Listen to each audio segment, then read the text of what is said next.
जय हिंद। आज हम प्रश्नोत्तर करेंगे सामाजिक अध्ययन भारत और समकालीन विश्व भाग 1 कक्षा 9 के लिए इतिहास की पाठ्यपुस्तक अध्याय 5 आधुनिक विश्व में चरवाहे। प्रश्न संख्या 1 है, स्पष्ट कीजिए कि घुमंतू समुदायों को बार बार एक जगह से दूसरी जगह क्यों जाना पड़ता है। इस निरंतर आवागमन से पर्यावरण को क्या लाभ है। तो यहाँ पर उत्तर होगा कि घुमंतू समुदायों को बार बार एक जगह से दूसरी जगह जाना पड़ता था क्योंकि पहला, एक स्थान पर लंबे समय तक रुकने से चरागाह की घास खत्म हो जाती थी।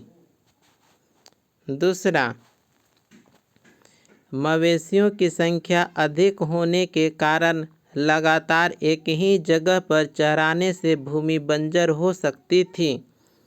तीसरा, ऋतु परिवर्तन के साथ पानी और घास की उपलब्धता बदल जाती थी, इसलिए वे नए इलाकों की ओर जाते थे।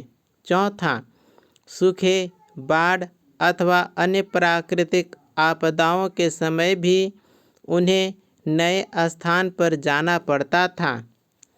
इस निरंतर आवागमन से पर्यावरण को लाभ, पहला, भूमि को पुनः घास उगाने का अवसर मिलता था। दूसरा, मिट्टी की उर्वरता बनी रहती थी। तीसरा, चराई के दबाव से मुक्त होकर जंगल और वनस्पति पुनर्जीवित हो जाते थे। चौथा, पर्यावरणीय संतुलन बना रहता था। प्रश्न संख्या 2, इस बारे में चर्चा कीजिए कि औपनिवेशिक सरकार ने निम्नलिखित कानून क्यों बनाए। यह भी बताएं कि इन कानूनों से चरवाहों के जीवन पर क्या असर पड़ा।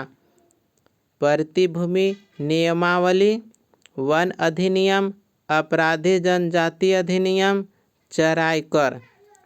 तो उत्तर होगा, हम जानेंगे सबसे पहला नंबर पर है प्रतिभूमि नियमावली। इसका कारण जानेंगे कि अंग्रेज सरकार चाहती थी कि खाली भूमि को कर योग्य बनाया जाए। इसका प्रभाव पड़ा कि घुमंतू लोग जिन प्रतिभूमियों पर चराई करते थे उन पर अब खेती कराने का दबाव डाला गया। परिणाम स्वरूप उनके चारागाह कम हो गए। दूसरे नंबर पर है वन अधिनियम। इसका कारण जानेंगे कि सरकार ने जंगलों को अपने नियंत्रण में लेकर लकड़ी, शिकार तथा अन्य संसाधनों का उपयोग करना चाहा।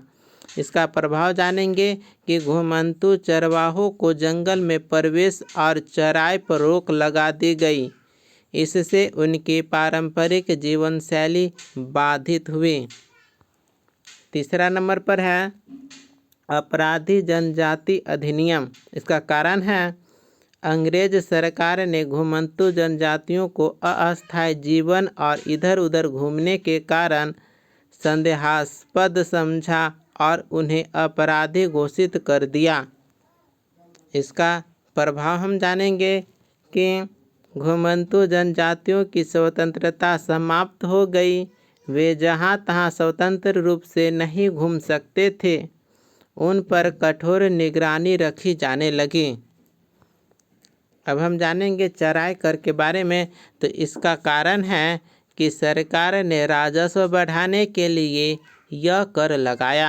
इसका प्रभाव जानेंगे कि चरवाहों की आर्थिक स्थिति कमज़ोर हो गई क्योंकि उन्हें हर जगह चराई के लिए कर देना पड़ता था। उनके मवेशियों की संख्या भी घटने लगी।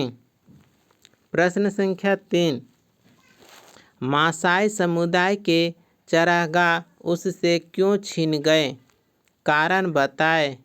तो उत्तर होगा, मासाई समुदाय के चरागाह उनसे कई कारणों से छिन गए। पहला, अंग्रेज और जर्मन उपनिवेशवादियों ने पूर्वी अफ्रीका की उपजाऊ भूमि पर कब्जा कर लिया। दूसरा, बड़े पैमाने पर कृषि बस्तियां और बागान बसाए गए। तीसरा, उपनिवेशवादियों ने विशाल क्षेत्र को राष्ट्रीय उद्यान और शिकार अभयारण्य घोषित कर दिया। चौथा, सरकार ने सीमाएं तय कर दी जिससे मासाई लोग स्वतंत्र रूप से कहीं भी चराई नहीं कर सके। इस परिणाम स्वरूप मासाई समुदाय अपनी परंपरागत चरागाह भूमि से वंचित हो गया और उनका जीवन संकट में पड़ गया। प्रश्न संख्या 4। प्रश्न है कि आधुनिक विश्व ने भारत और पूर्वी अफ्रीकी चरवाहा समुदायों के जीवन में जिन परिवर्तनों को जन्म दिया उनमें कई समानताएं थीं। ऐसे 2 परिवर्तनों के बारे में लिखिए जो भारतीय चरवाहों और मासाई गड़ेड़ियों दोनों के बीच समान रूप से मौजूद थे। तो यहाँ पर उत्तर होगा भारतीय चरवाहों और मासाई गड़ेड़ियों के बीच समान रूप से मौजूद 2 परिवर्तन। पहला, चरागाह भूमि का ह्रास। भारत में औपनिवेशिक सरकार द्वारा प्रतिभूति नियम, वन अधिनियम और खेती के विस्तार से चरागाह कम हुए।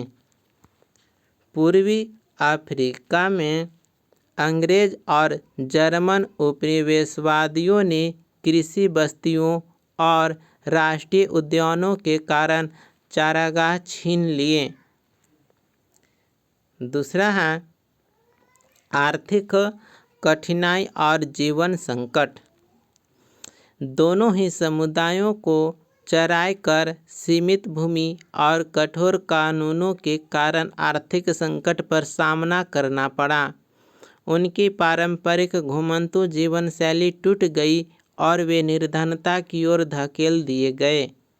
इसी प्रकार से अध्याय 5 आधुनिक विश्व में चरवाहे, इसका प्रश्न उत्तर यहीं पर कंप्लीट होता है। मिलते हैं अगले वीडियो में। धन्यवाद।